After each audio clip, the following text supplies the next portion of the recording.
እንዳሽቁጥ ይውጣ ጠብቂ ታክብረኝ ስታደግ መፈራ መስሎ ነው። ቆይ ብሩክ ሰው እንዲፈራል እንዴ? እንዴት አይከብራል? ዝብርዘ ሁሉም ነገር እንዳስተዳደግሽ ሰው ማክበርና ሰው መፍራት ራሱ ምን ማለት እንደሆነ አታውቂ። ለማንኛውም ስላደረከኝ አመሰግናለሁ። በዛ ክፍታ ያዳንኩት ወንድሜን እንጂ አንቺን ማን ይሻለችልሽ? በቃ እኔ ልሄድ ነው። አብረሽ ትሄጃለሽ? ያው ሽጉጥ ባሊዝም ካሜራ ይዛል። እሺ መቼ? ባለፈው አንቃ ልገለኝ ነበር። እኔም በጣም እየፈራኋት ነው። በቃ እዘኝ ነው የሚያት እንድቁጭ ብዬ ነው ማለት። ስንት ጊዜ አባራታለሁ መሰለኝ። እስቲ በእናትሽ አብረን ትቀመጥ። ቆይ ምን ልታደርጊ ነው? ምን አደርጋለሁ?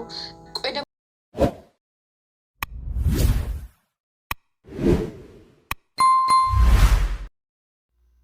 ሰላም ለእናንተ ይሁን ውድና የተከበራችሁ የቻናሌ ቤተሰቦች ሁላችሁም ሰላም ብያለሁ። በያላችሁበት ሰላማችሁ በዘት ትረፍርፍ ይበልኝ። ሲጀምር ቪዲዮ ላይክ እያደረጋችሁ ጀምሩ እያለሁ በአክብሮት ጠይቃለሁ።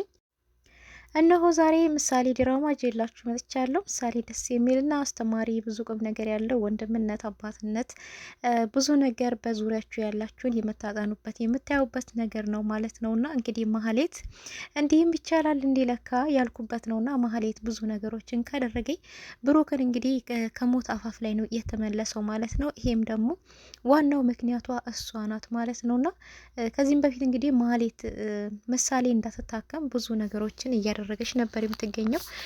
እንግዲህ ከብሩክ ቤት የወጣችበት ዋነኛው ምክንያት እንግዲህ ብሩክ ንብረቱን ሸጦ ልጁን ማሳከም የለበትም፣ እኔ ከደሃ ጋራ መኖር አልፈልግም በማለት ነበር የወጣችውና እንግዲህ ሁሉ ነገር ካደረገ ብሩክ ስንት ወር ሙሉ ታስሮ ሲሰቃይ ከቆየ በኋላ ምሳሌም ደግሞ ታክማ ከዳነች በኋላ እንግዲህ ወደ ብሩክ ቤት ሰተት ብላ መታለች ማለት ነው።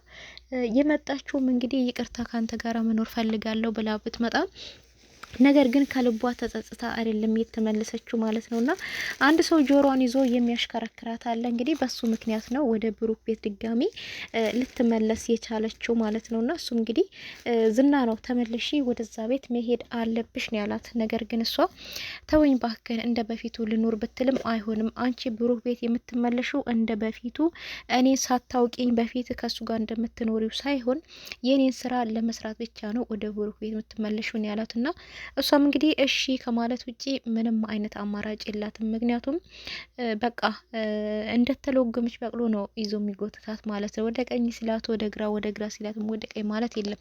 በቃ ወደ ቀኝ ሲላት ወደ ቀኝ ነው፣ ወደ ግራ ሲላትም ወደ ግራ ነው ማለት ነውና እንግዲህ በሉጋም ውስጥ አስገብቷታል። በቃ በሉጋም ውስጥ የገባ ፈረስ በእናንተ ትእዛዝ ውስጥ ነው፣ በምንም ምክንያት ከእናንተ ትእዛዝ ውጪ መሆን አይችልም ማለት ነውና እሷ እንግዲህ አሁን በዛ ምክንያት ነው። እንዲሁም ደግሞ እንግዲህ መድብል ነበር መጀመሪያ ከዚህ ቤት ውጭልኝ ብሎ እንግዲህ ሊመታት የነበረው። ብሩክ ግን አይሆንም በእጃችን ላይ ሰበብ ትሆንብናለች እቺ ሴትዮ ለነገር ነው የመጣችው በማለት እንግዲህ ብሩክ ነበር የገላገለው። ብሩክ ግን በስተመጨረሻ ጭር ሲጠብቁ እንግዲህ አንቺ ሴትዮ ምን ፍለጋ ነው ድጋሚ የመጣሽው እዚህ ቤት? እኔና አንቺ በይቅርታ የሚታለፍ ነገር የለንም፣ በይቅርታ አልፈን አብረን የምንኖረው ነገር አይደለም። አንቺ ያጠፋሽው ጥፋት ከባድ ጥፋት ነው። ከቤት ትወጪልኛለሽ ወይ እዚሁ ጋር ልገላግልሽ ብሎ እንግዲህ ሽጉጥን የመዘዘባት። እሷን በጣም ተደናግጣ ነበረ፣ ግን መጨረሻ ላይ ሲታይ በጣም ተስፋ ቆርጣለች ማለት ነውና እኔ ከዚህ ቤት ከወጣው ካንተ ከተለየው ምንም ደስታ አላገኘውም፣ ቆጭቶኛል፣ ጠጥቶኛል፣ በቃ ተገደልከኝ ግደለኝ ብላ ነው እንግዲህ እጅ የሰጠችው ማለትና ብሩክም እንግዲህ በጣም ስሜታዊ ሆኖ እንግዲህ ሊተኩሰባት ነበረ። መድብል ግን ደርሶ በጣም ነው የተቆጣውና እኔ እንዳልመታት ከልክለኸኛ ሁለታ ዛሬ ደግሞ አንተ ለራስህ ይህን ነገር ለመወሰንከው? አንተ እኮ የምትኖርላት ልጅ አለችክ ነው ያለው። እኔ ብገላግላት ለምን ለኔ ያልፈቀድክልኝም? እኔ ልገላግላት እኔ የምኖርለት የለኝም እኮ ነው ያለው። እኔ የምኖርለት የለኝም፣ አንተ የምትኖርላት ልጅ አለችህ በማለት እንግዲህ ተቆጥቶ ነበር በእጁ ያዘው መሳሪያ እየተቀበለውና ብሩክም በጣም ስሜታዊ ነው ነበረ። ነገር ግን በቃ መድብልም ታላቅ ስለሆነ እኔ ታላቅህ ነኝ እምልህን መስማት አለብክ ነው ያለው። እኔ እምልህን መስማት አለብክ ታላቅ። አሁን እኮ ስላደክ ምፈራ መስሎክ ነው ወይስ ደግሞ ዝም እምልህ መስሎክ ነው ብሎት እንግዲህ በጣም የተቆጣውና እሷም እንግዲህ አንቺ ሴትዮ ዘንድሮ በሰላም እዚህ ቤት አልመጣሽም። በፊት ያን ሁሉ የበጠበጥሽን ቀርቶሽ አሁን ደግሞ ድጋሚ እዚህ ቤት ተመልሰሽ ትመጫለሽ ነበር ያላትና እሷም እንግዲህ እንዴ ብሩህ ለቃ በጣም እንደዚህ ይፈራል እንዴ ነበር ያለችውና መጀመሪያ ሰው ማፍራትና ሰው ማክበር ምን እንደሆነ ለይተሽ ወቂ። ሁሉም ሰው እንዳስተዳደጉ ነው ሰው የሚያከብረው ነበር ያላትና ህይወቴን ስላታረፍክልኝ አመሰግንሃለሁ ነበር ያለችው መድብልን። እሱም ዝም በይ ውሬኛ ምን ትላለች? እኔ አንቺን አይደለም ያተረፍኩሽ ወንድሜን ያተረፍኩትኝ ነው ያላትና ግዴታዬን ነው ደግሞ የተወጣሁት። ይሄ ደግሞ ለወንድሜ የተከፈለ መስዋዕት ነው ነበር ያላትና እሷም እንግዲህ ዝም በይ ሲላት እንግዲህ በጣም ፈርታ ነበረ ዝም ያለችውና ከዚህ ቤት እንደ ውሻ አንጠልጥዬ ሳላወጣሽ ቀጥ ብለሽ ወጥተሽ ወደምትሄጂበት ሂጂ ነበር የተባለችው። እሷ ግን የትም አልሄድም ብላ እንግዲህ አልጋ ላይ ተመርጋ ቁጭ ብላለች ማለት ነው። ሉላውም እንግዲህ ወይዘሮ ሉላ ከጠበቃው ጋር እንግዲህ ሄዳለች ማለት ነው። ይህን ሚስጥር እንግዲህ ሞገስ አያውቅም። ነገር ግን በስተመጨረሻ ዳጣ ነግረዋለች ያለው ሚስጥር ሁሉ። ስልክ ሲሞከር የሁለቱም ስልክ ዝግ ነው። የሉላ ስልክም ዝግ ነው። እንደዚሁም ደግሞ ማን ነው የጠበቃው የማጣበቂያው እንደዛ ምናምን ነገር የእሱ እንግዲህ ስልክ ዝግ ነው ማለት ነው። ሁለታቸውም ስልካቸውን ዘግተዋል። ሉላ ግን ያልታሰበው ነገር መጨረሻ ላይ በጣም ደንግጣ ራሷን ስታወርቃለች። ነገር ግን ምንም የተፈጠረ ነገር የለምና እሷም እንግዲህ አይ ምንም ማድረግ አልችልም አሁን የወር ግዴታ ላይ ነበር ያለችው። ስትነቃ እንግዲህ ራሷን ስታወርቃና እሱም አውቀሽ ነው በጣም ከባድ ሰው ነሽ አንቺ ቀላል ሰው አይደለሽም። በስሜቴ እየተጫወትሽብኝ ነው ያለሽው።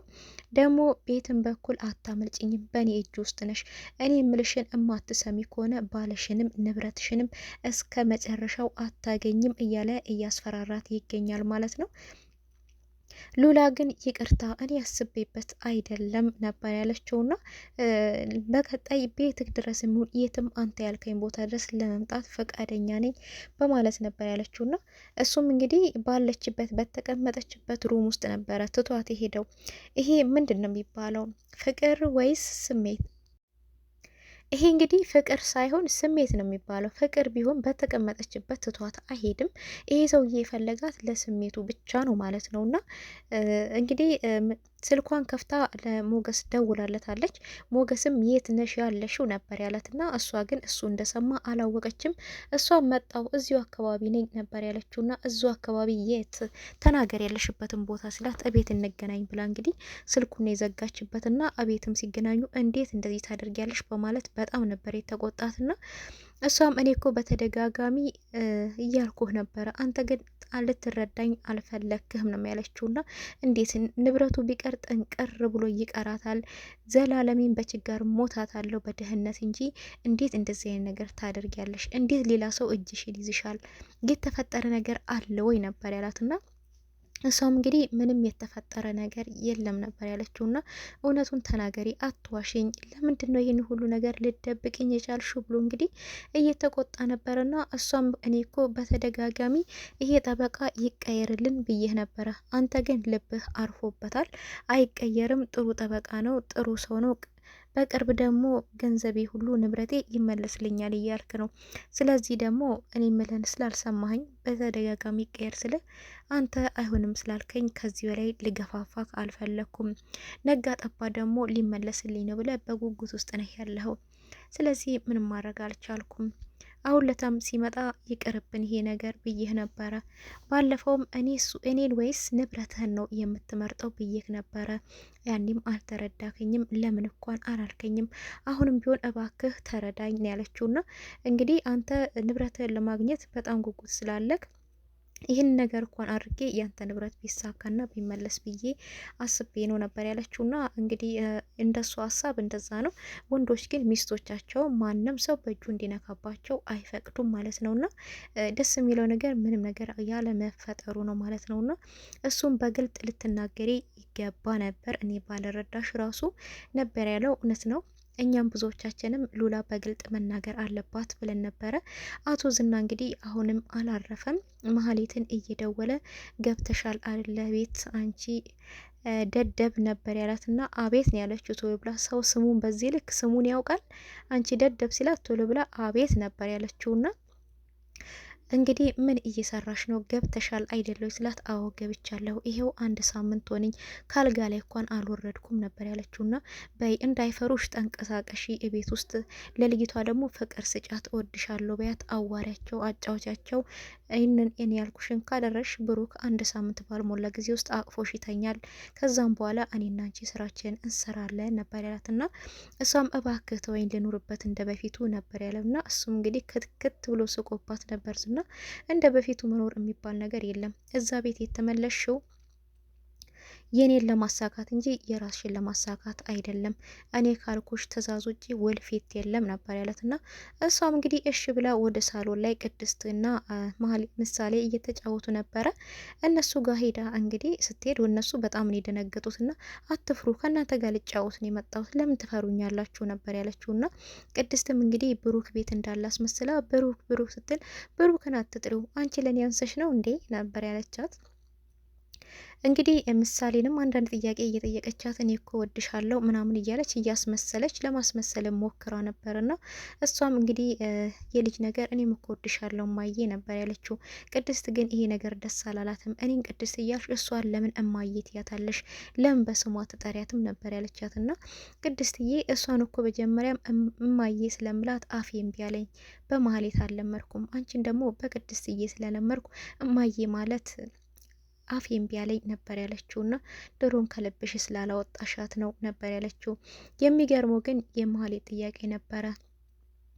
እኔ እዚህ ቤት ከአንቺ ጋር እናንተ ጋር መኖር ነው የምፈልገው ነበር ያለችውና ማለት ነበር ያለቻት። ቅድስትም ማለት የምሳሌ እንጀራ እናት ሆነሽ ለመቀጠል ነው ወይስ ምን ሆነሽ ለመቀጠል እዚህ ቤት ብትላት ችግር የለውም ብሩክ ይቅርታ ካደረገልኝ ሰራተኛውም ያደርገኝ፣ አንቺ ደግሞ ደስ ካለሽ ልብሽ ካረፈበት ሚስቱ ሁኚ ነበር ያለቻትና እንግዲህ ምሳሌንም ከኔና ካንቺ ማን ነው እናትሽ እንዲሆን የምትፈልጊው ነበር ያለቻት።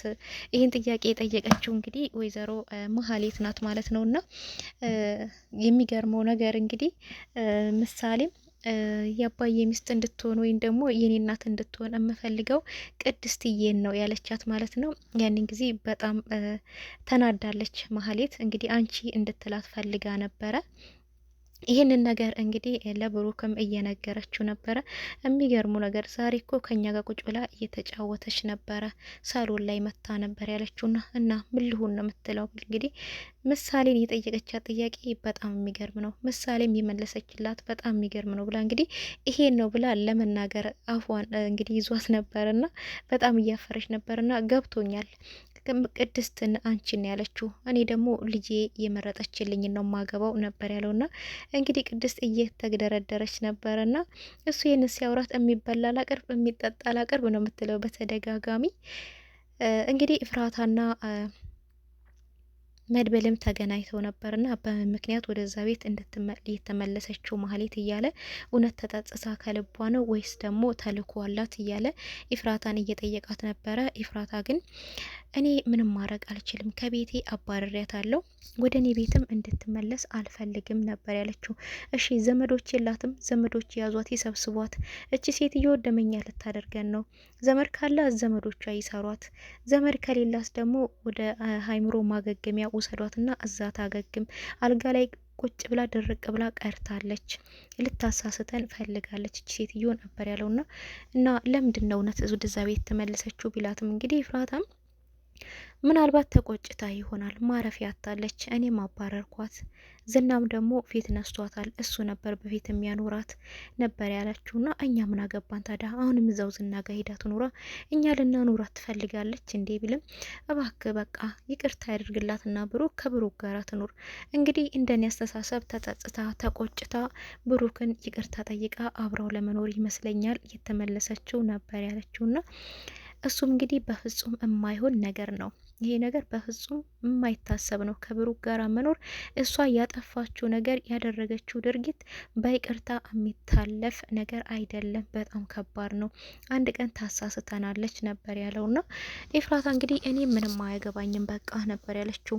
እንግዲህ እሷንም ደውላ እባክሽ መኖር የምትፈልጊ ከሆነ ከልቤሽ ተጸጽተሽ ይቅርታ ጠይቀሽ ዝም ብለሽ ኑሪ ነበር ያለቻትና እኔ አልፈልግሽም ተንግዲህ ያንቺ እህትነት ይደርሳል ቀስ ብሎም ይመጣል ያንቺ እህትነት፣ ነገር ግን በሰላም ኑሪ ከቤተሰቡ ጋር ነበር ያለቻትና እሷ አያገባሽም ለምክርሽ አመሰግናለሁ ብላ ነበር የዘጋችባት። አሁንም እንግዲህ ሰው ሚላትን እየሰማች አይደለችም ማለት ነው። እንግዲህ ብሩክና ቅድስት ሳሎን ላይ ቁጭ ብለው ፍቅር እየተጫወቱ ነበርና እንግዲህ ወደፊት ሚስቱ እንደምትሆንም እየነገራት ነበር። ነገር ግን ማህሌት አሾልቃ እያየቻቸው ትገኛለችና ብታይም ምንም የምታመጣው ነገር የለም። ሚስቱ አይደለችም፣ በግዴታ ነው የገባችው። በቀጣይ ምን ይፈጠራል የሚለውን ልጅ የላችሁታለሁ። እስከዛው ድረስ ቸር ሰንብቱ።